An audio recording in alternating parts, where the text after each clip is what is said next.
That morning started like any other. Gray sky, frost on the windshield, and silence in the car that was just a little too thick. Emma had barely said a word the whole ride over. We were headed to a small cafe on the outskirts of Denver, the kind of place we used to go to without thinking, back when being together felt like second nature. Back when she used to reach over and rest her hand on my leg at red lights just because. I don't even remember who suggested the cafe that morning. Maybe it was me trying to be nostalgic, or maybe it was her, wanting to anchor what she was about to say to something familiar. I do remember the way she stared out the window the whole time, her fingers pressed against the glass, absently tracing the fog on her side. She didn't look at me once. I should have known something was coming, but I didn't. Or maybe I did and just didn't want to face it yet. The place hadn't changed. Same chip tile on the entryway, same creaky chairs, same menu with handwritten specials that somehow always featured banana bread. The waitress even recognized us, gave us that warm smile people do when they think they're seeing something solid and lasting. She said, "Back again?" Like we were regulars, like we hadn't fallen off that habit months ago. Emma just smiled politely, then went quiet again. We picked a booth in the back, our usual spot, by the window that overlooked the parking lot and the edge of the foothills. I remember trying to start the usual small talk, something about the snowstorm that was supposed to hit later that week, but my voice felt too loud in that booth. She gave me a short answer and went right back to stirring her coffee like it was her only real company. I couldn't take the silence anymore. "You okay?"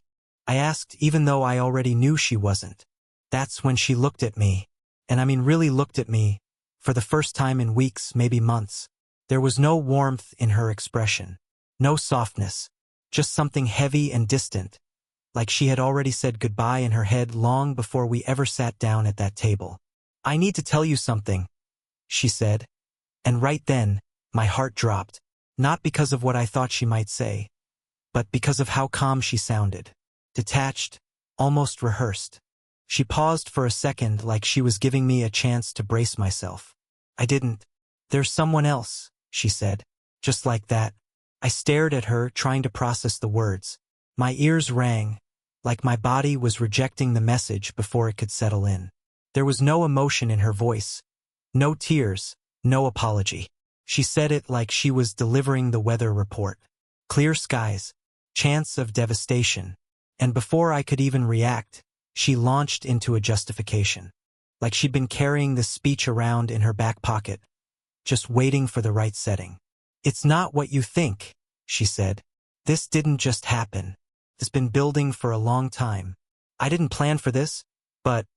She looked down at her coffee. I couldn't keep pretending things were fine. I said nothing. My hands were frozen in place, fingers wrapped around my mug. Felt like if I moved, if I breathed too loud, the whole thing would collapse. She kept going. "You've been different," she said. "Distant. Cold. I don't even remember the last time you really talked to me. Talked, not just small talk or schedules or what bills are due." I tried to ignore it, but eventually, it just got too loud to ignore. I blinked at her. That's what she was doing? Turning this into a referendum on my behavior? She must have sensed the shift in my expression, because she rushed to clarify. "I'm not trying to blame you. I need you to understand. I didn't set out to hurt you, but I've been lonely for so long, and you weren't there. Not really. You were always in the room, but it's like you left months ago." That line stuck with me. You were always in the room, but it's like you left months ago. And just like that, I was no longer the victim. I was the cause. In her version of the story, I was the one who drifted away first. I was the one who failed to love her well enough, closely enough, consistently enough. So when she fell into someone else's arms, it wasn't betrayal. It was survival. That's how she framed it, anyway. She didn't say who it was. No name, no context, just someone else. Like that softened the blow. Like the absence of a name would make it less real. I felt something twist in my gut, a slow burn of anger trying to rise, but I forced it back down. I didn't want to give her the satisfaction of seeing me unravel. "Not yet." "When?" I finally asked. My voice didn't even sound like mine. She hesitated. That brief pause was all I needed to know it wasn't a new thing. Not a drunken kiss or a fleeting mistake. This had history, layers, secrets that had been kept while we shared a bed and a life. Months, she said, eyes still on her coffee. I didn't mean for it to happen like this. I tried to stop it. I really did. My jaw tightened. I wanted to ask how many lies she had told me in that time. How many fake goodnights, how many phantom work calls, how many times she'd looked me in the eye and said, "I love you," while thinking of someone else. But I didn't ask. I just sat there trying to remember how we got here. The truth was I had noticed things. The late nights, the guarded phone, the sudden distance. But I chalked it up to stress, to life, to marriage being hard sometimes. I never imagined it would lead here. I thought we were just in a slump, not circling the drain. She started talking again, softer this time, like she was afraid of what silence might do to us. I just want to be honest now. I owe you that. I don't know where things go from here, but I couldn't keep lying to you. I needed you to know. I looked at her, really looked. This was the woman I built a life with, the woman I imagined growing old with. And now she was sitting across from me, telling me that life had already ended, and I didn't even get a say.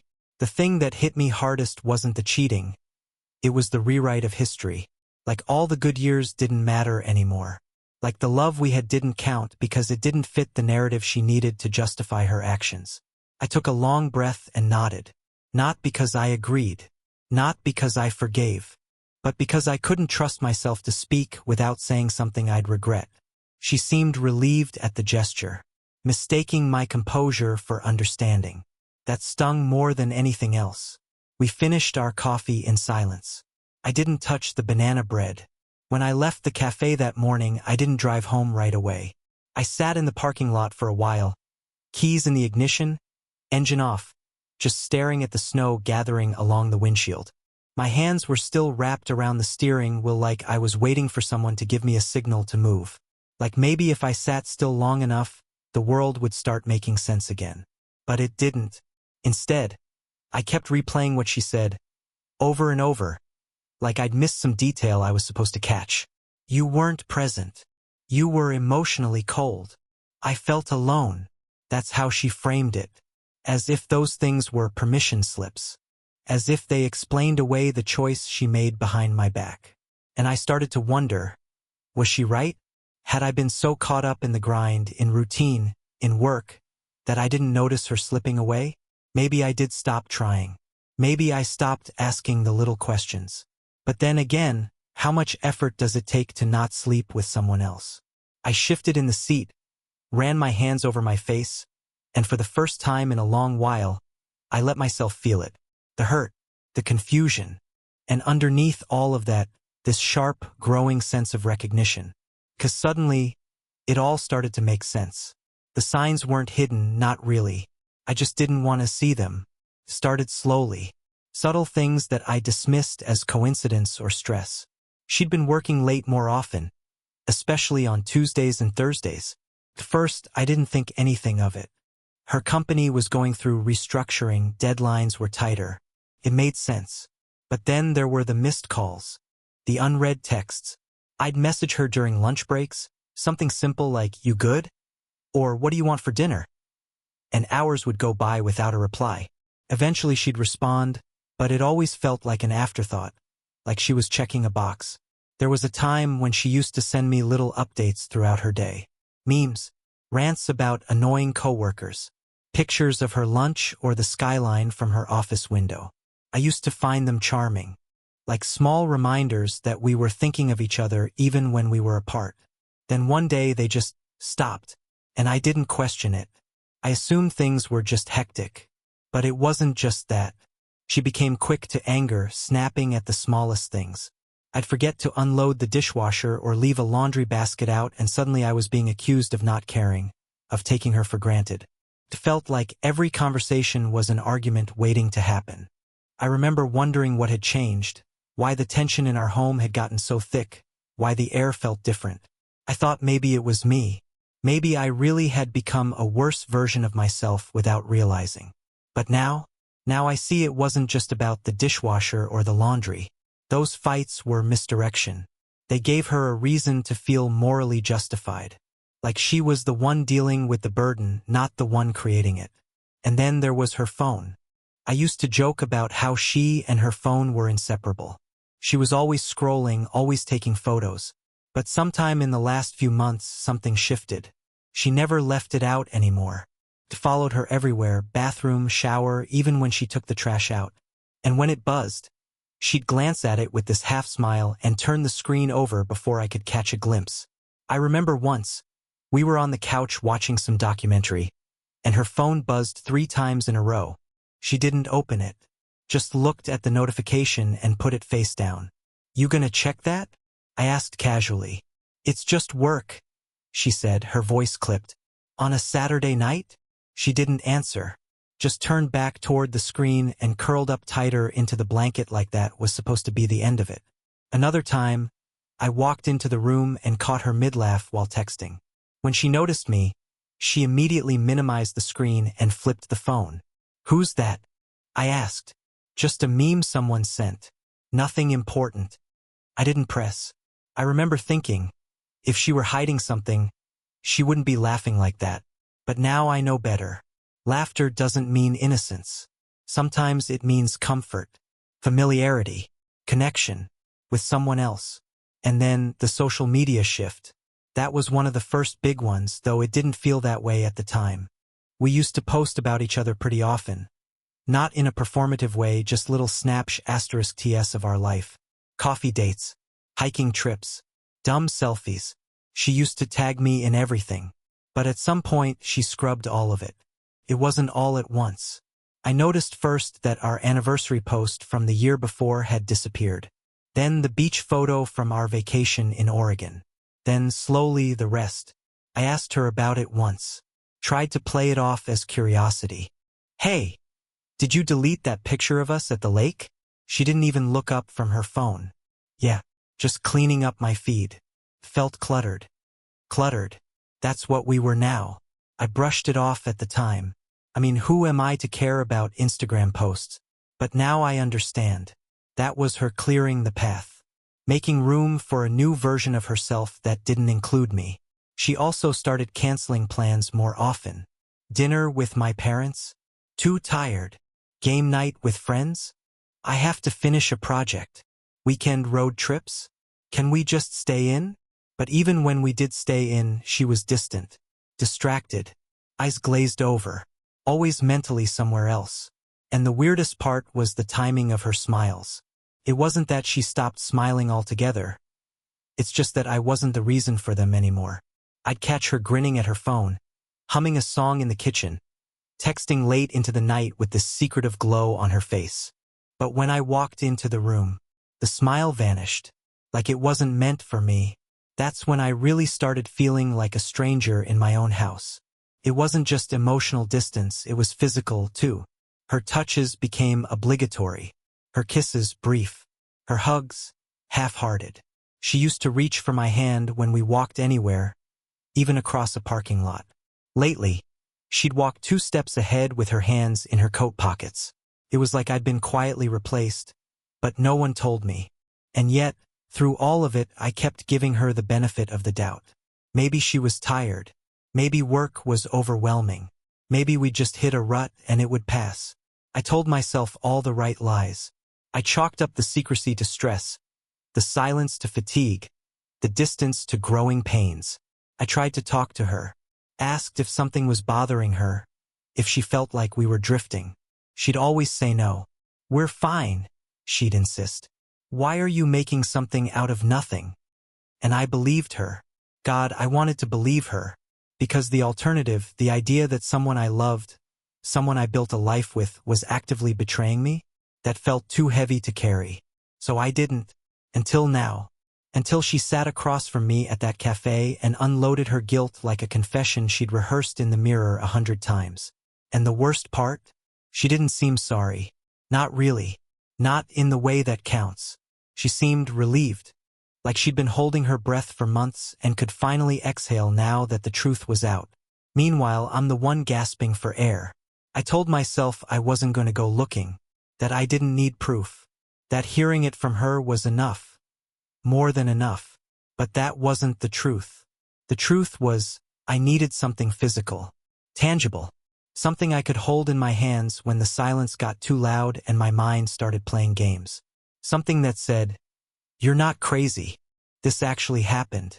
Because when someone you love rewrites your shared history with such ease, you start to question your grip on reality. And I was slipping. It happened 3 days after the cafe. I hadn't been back to the house since. I'd been staying at a friend's place, crashing on his couch, pretending to sleep, pretending to eat, pretending to be okay. But I couldn't avoid going back forever. I needed to grab a few things. Documents for work, my laptop, a change of clothes. That's all I told myself I was doing. In and out. No drama. No confrontation. She was supposed to be at work anyway. I parked down the block like a stranger. Sat in the car for a minute, staring at the front door like it was someone else's house. I didn't even knock. I still had my key, though just holding it felt wrong. The house was quiet when I walked in. Still. Almost too still. Our framed wedding photo was still hanging in the entryway. The one where we were barefoot on the beach, her hair tangled in the wind, both of us laughing like idiots. I remember how natural that moment had felt. How unposed. I'd stared at that photo for years and saw nothing but joy. Now all I could see was a lie frozen in time. I walked through the living room slowly, like I was stepping into a museum exhibit of my own life. The furniture was all there, untouched. The bookshelves, the plants, the throw blanket she always said was too itchy but kept around anyway. But something was off. I couldn't explain it at first, but the space felt emptier. Not in the emotional sense, physically. Like a piece of furniture had been moved. Like something had been removed, but carefully so it wouldn't be obvious. That's when I noticed her favorite scarf missing from the coat rack. And her boots. And the perfume bottle that used to sit on the hallway shelf. I walked into the bedroom and opened the closet. Her side wasn't empty, but it was thinner. Noticeably. As if someone had quietly taken the essentials. Just enough for a getaway, but not enough to trigger alarm. I checked the bathroom. Her toothbrush was gone. That was the moment. That stupid toothbrush. That's when it all clicked. I wasn't looking at a house in the middle of a fight. I was looking at a staged retreat. She was already gone. I stood there for a while, just gripping the edge of the sink like it might keep me from falling through the floor. I felt a heat rise in my chest. Not anger yet, just this slow, hollow panic, because I realized what this was. What all of this meant. She wasn't planning to fix anything. She was planning to leave. And then I walked into the kitchen. I don't know what I was looking for. Maybe nothing. Maybe I just needed to move. But on the table, next to a coffee mug and a half-finished grocery list, sat a folded piece of paper. Not a letter. Not a note. Just something she probably meant to hide, or maybe forgot to take with her. I picked it up, and my stomach dropped. 2 train tickets, folded together, issued in her name and his. Not a nickname. Not a vague reference. A full name. A man I'd never heard of. Not from her stories. Not from her workplace. Not from anywhere. I scanned the destination. A town a few hours away. A quiet, picturesque spot known for romantic getaways. I knew the name because we had once talked about going there.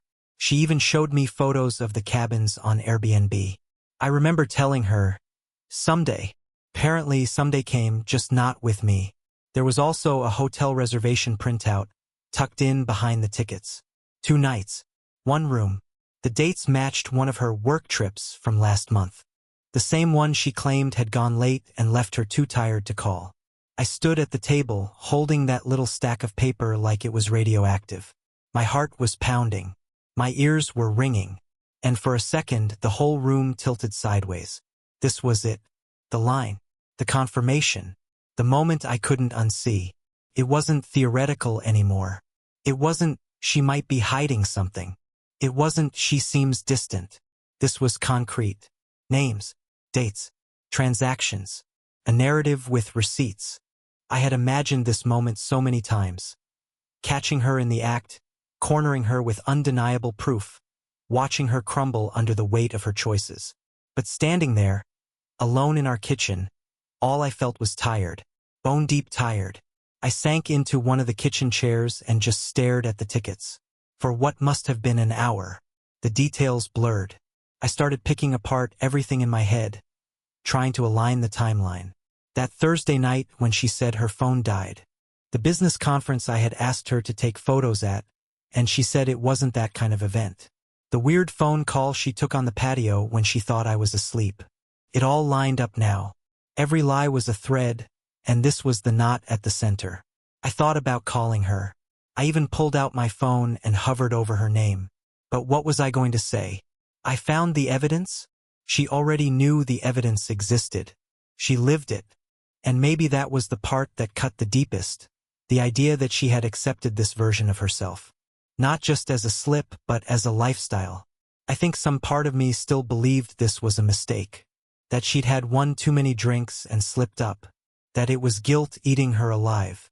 That she was looking for a way back. But those tickets? That reservation? That was planning. That was coordination. Calendars. Logistics. That wasn't heat of the moment. That was a whole second life with enough structure to rival the first one. And she'd looked me in the eye countless times. While living it, I stayed in that kitchen until the light shifted. Until late afternoon shadows started creeping in, stretching across the tile. I didn't move, didn't touch anything else. I just sat there with the paper clutched in my hands and my heart cracking a little more with every breath. Eventually, I packed a small bag. Just the things I'd come for. I left the tickets where I found them. Exactly where she'd left them, as if they belonged to no one. As if they hadn't just rewritten the past 6 months of my life.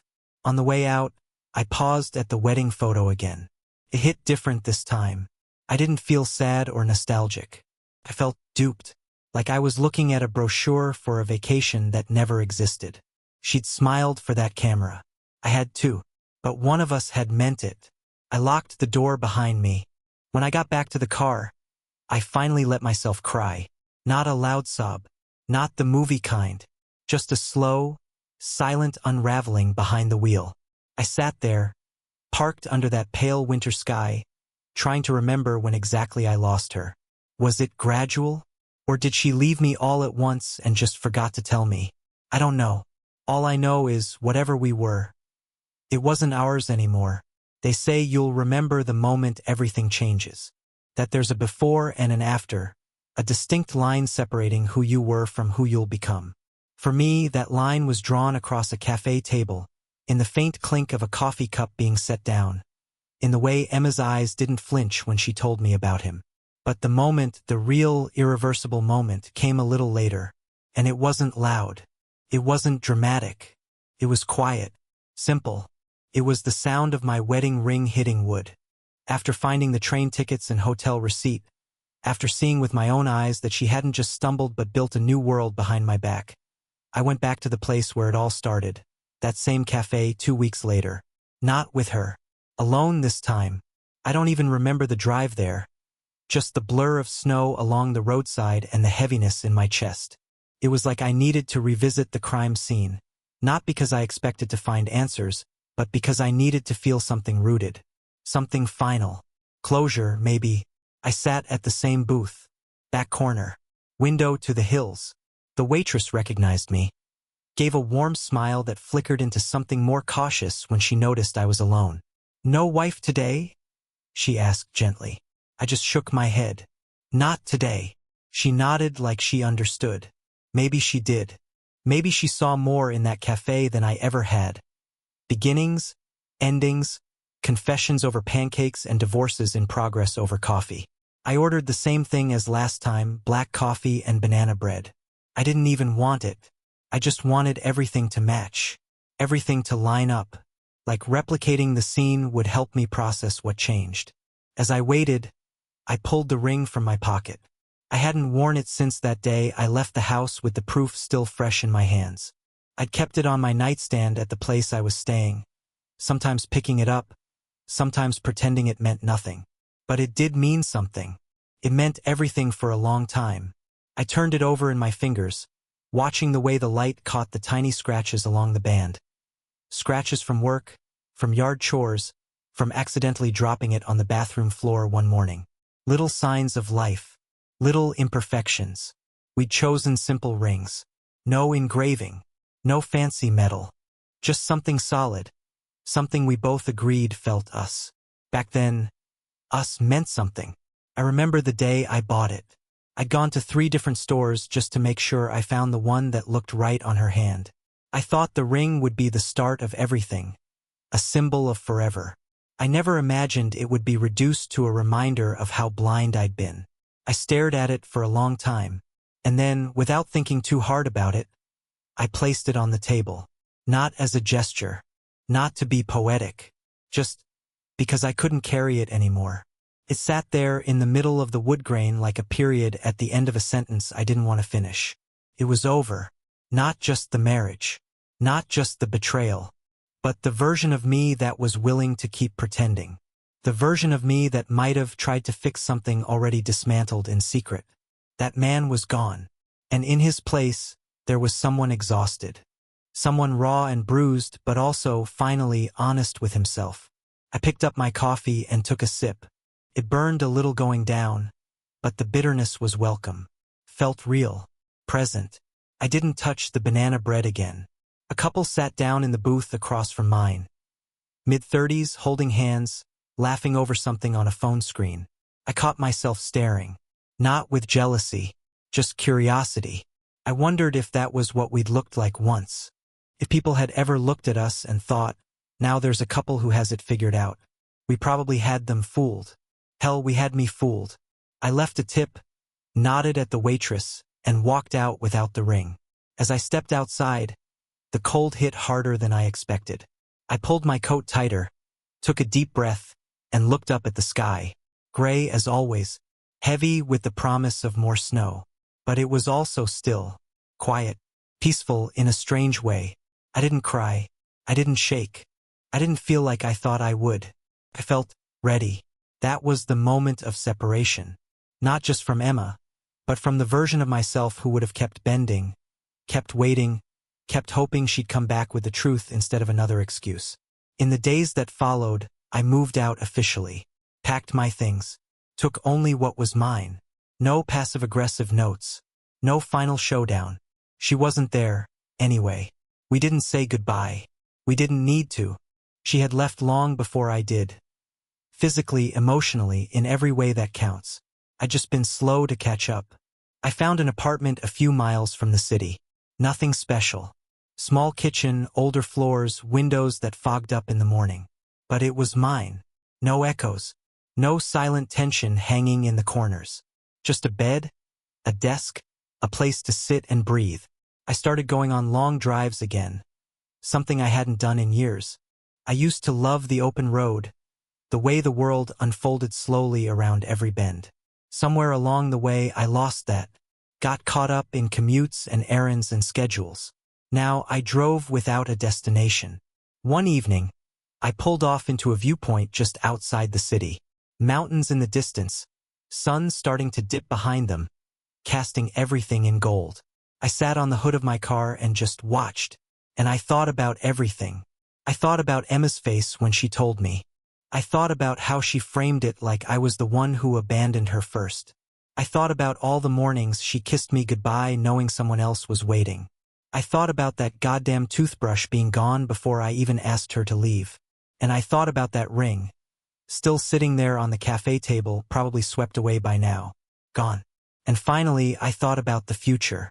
Not in a hopeful, bright-eyed kind of way, but in a real way, a grounded way, a quiet knowing that there was life beyond this moment, that the pain wouldn't always sit in my chest like a stone, that eventually, the ache would soften, and I'd stop measuring time in before and after. Eventually, I'd just live again. It wouldn't be perfect. It wouldn't erase what happened, but it would be mine. For the first time in a long time, that felt like enough. The first message came in less than 24 hours after I left the ring behind. It buzzed onto my phone like a stray ember from a fire I thought I'd already put out. Just one sentence, short and cautious. Hey, can we talk sometime soon? I think we left things too open-ended. That was it. No apology. No acknowledgement. Just a vague request for closure she probably assumed I still wanted. I stared at it for a while, then turned my phone over and set it down. I wasn't ready. Not even an hour later, another one came in. I've been thinking about our conversation at the cafe. I didn't mean for it to sound like I was blaming you. I was just overwhelmed. You've always been so steady. I guess I didn't know how to ask for what I needed. There it was, the first twist, the reframing. I'd seen this tactic before, not just in relationships, but in life. You take something sharp, something unforgivable, and you wrap it in soft words. Make it sound like confusion, like miscommunication. If you're careful enough, you can even make the person you hurt question whether they were hurt at all. It worked on me for a long time. Not anymore. Still, I didn't respond. Over the next few days, the messages kept coming. Not rapid fire, but spaced out just enough to give the illusion of restraint. As if she didn't want to overwhelm me, just wanted to talk. I don't want this to be the end of everything. Can we at least have a real conversation before we shut the door? I never meant for things to go this far. I was hurting too, you know. Each message felt like it was dipped in honey and laced with poison. On the surface, they were about reconciliation, but the subtext was always the same. You misunderstood. You're reacting too strongly. You're part of this too. They weren't apologies. They were justifications wearing apologies clothing. I didn't answer, not out of spite, but because there was nothing left to say. But silence has a way of making people speak louder. By day 4, the tone started to shift. I don't know why you're icing me out. We were married. We shared a life. Doesn't that matter to you? You're being so cold. I get that you're hurt, but this isn't fair. That one made me laugh out loud. Fair. The irony almost knocked the wind out of me. It became clear that her texts weren't about mending anything. They were about narrative control. About keeping herself in a story where she wasn't the villain. Just a woman who lost her way. A woman who was neglected, who made a mistake, but still deserved a happy ending. Preferably one that didn't make her look too bad. It was all about comfort. Hers. She was trying to build a softer version of the story where we were both at fault. A rough patch that got out of hand. Something forgivable, something survivable. But I wasn't going to help her write that story. One evening, she left a voicemail. Her voice sounded thin, practiced. Like she'd rehearsed it a few times in the mirror before pressing call. Hey, I don't know if you've been getting my messages. I hope you're okay. I've just been going over everything in my head. And I feel like we left a lot unsaid. I know I hurt you. I know I should have come to you instead of acting out. But can we not throw everything away over one terrible decision? We've been through so much. This doesn't have to be the end. That last line sat in my chest like a stone. This doesn't have to be the end. What she didn't realize or didn't want to admit was that this wasn't the end. The end was quiet. The end was me sitting alone at the kitchen table, holding train tickets that had no return date. The end was her walking away before she ever said it out loud. Everything after that was just the debris. I saved the voicemail, but I didn't reply. A few days later, the tone shifted again. This time, it was guilt by way of nostalgia. Do you remember our trip to Boulder? That hike we got lost on? We didn't even care. Just kept going until we hit that little clearing with the lake. I think about that day all the time. I miss how safe I felt with you. How you always made me feel grounded when everything else was chaos. She even attached a photo. One I'd taken of her leaning against a tree, sun in her hair, smile so wide it looked like the future couldn't possibly touch it. The photo hit me harder than I expected. Because yeah, I remembered that trip, and I remembered how real it all felt. That was the part that hurt the most. Not just that she broke the vows, but that they had meant something once. That we'd been something real, something solid. And that even she, in her self-preserving haze, still remembered it too. But memories aren't bridges. They're ghosts. I closed the message and archived the photo. By the end of the week, her messages had thinned out. One every couple of days. Shorter, less polished. Like she was running out of ways to spin the story. I guess you've made your decision. I thought we had something worth saving. I hope one day you'll see this differently. But I didn't.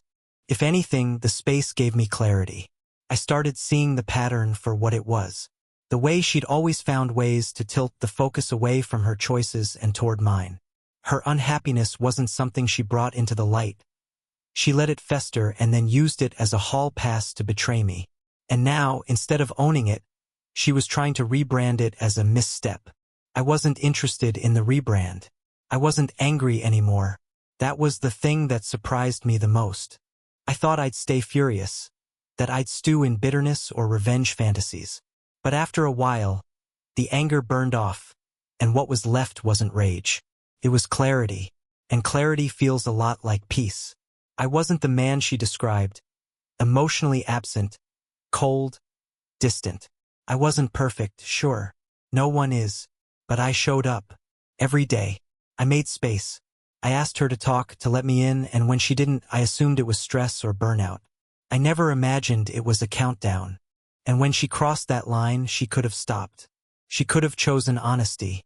She could have ended things like a grown adult. But she didn't. She tried to have both. The stability of our life and the thrill of her escape. That's not love. That's cowardice. Eventually, I got one last message, short, final. I'm sorry. For all of it. I just wanted you to know that. No defenses. No framing. Just an apology. Hanging alone like a flag over a battlefield long abandoned. I didn't respond. Not because I didn't believe her, maybe part of her meant it, but because I didn't need it. Her apology didn't change what happened. It didn't return what was lost. And I didn't need her guilt to validate my pain. I had already moved forward. In my own time and in my own way. And that, more than any text, voicemail, or memory, was the real ending. Because it wasn't about her anymore. It was about me. I saw her again by accident, weeks later at a roadside diner just off I-70. I was grabbing coffee, halfway through a long drive, when she walked in, alone. Our eyes met, and she froze like she'd seen a ghost. I didn't say anything. I didn't have to. Her face said it all, shock, guilt, maybe regret. She tried to smile, to soften the space between us, but I stayed still. In that moment, everything became clear. If I hadn't left that morning at the cafe, if I hadn't drawn a line, she would have kept going, kept lying, kept choosing what was easy. Seeing her again didn't reopen a wound.